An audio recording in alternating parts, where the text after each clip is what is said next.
You ask Tiger to solve. This deals with linear equations with one unknown. The final result is y equals 459/4. Let's solve it step by step.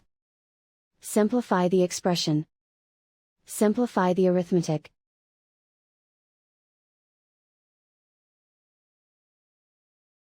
Isolate the y. Multiply both sides by 153. Group like terms. Multiply the coefficients. Simplify the fraction. Multiply the fractions. Simplify the arithmetic. And so the final result is y equals 459/4.